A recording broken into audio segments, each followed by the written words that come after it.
प्रेमानंद महाराज की अब हर दिन हो रही डायलिसिस। प्रेमानंद महाराज पिछले 3 दिनों से पदयात्रा पर नहीं निकल रहे हैं। आश्रम ने एक सूचना जारी की है जिसमें कहा गया कि स्वास्थ्य कारणों से महाराज की पदयात्रा अनिश्चित काल के लिए बंद की गई है।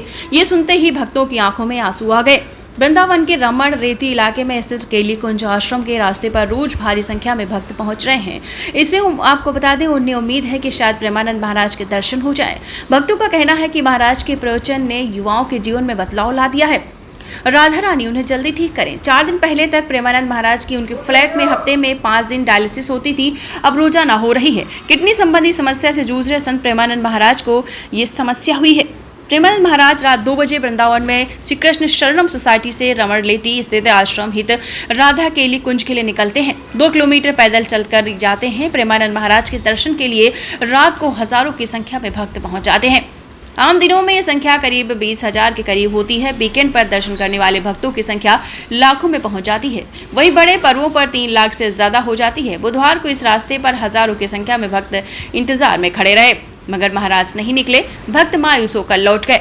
महाराज के दर्शन के लिए शुक्रवार को भी भक्त पहुंचे, मगर महाराज इस दिन भी अपनी पदयात्रा पर नहीं निकले। कारण बताया गया कि महाराज जी का स्वास्थ्य सही नहीं है।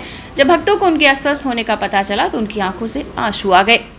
हरियाणा के पलवल के रहने वाले रविदत्त शुक्रवार को वृंदावन पहुंचे। वो अपने मोहल्ले की बुजुर्ग महिलाओं को संत प्रेमानंद महाराज के दर्शन कराने के लिए लाए थे, लेकिन प्रेमानंद महाराज जी नहीं मिल पाए। आपको बताते चले, संत प्रेमानंद महाराज को पॉलीसिस्टिक किडनी डिजीज की बीमारी है। उनको जानकारी 19 साल पहले 2006 में तब हुई जब उनके पेट में दर्द हुआ। वह कानपुर में डॉक्टरों को दिखाने पहुंचे। डॉक्टर ने बताया है कि उनको आनुवंशिक किडनी की बीमारी है। जब वो दिल्ली गए तो डॉक्टरों को दिखाया। डॉक्टर ने उन्हें बताया है कि उनकी दोनों किडनी खराब हैं, जीवन सीमित है। इसके बाद वृंदावन आ गए। पहले वह काशी रहे और शिव भक्ति में लीन रहे। वृंदावन में उन्होंने राधा रानी का जप किया। तब से वह लगातार राधा नाम का जप कर रहे हैं। प्रेमानंद जी महाराज ने अपनी किडनी का नाम कृष्णा और राधा रखा है।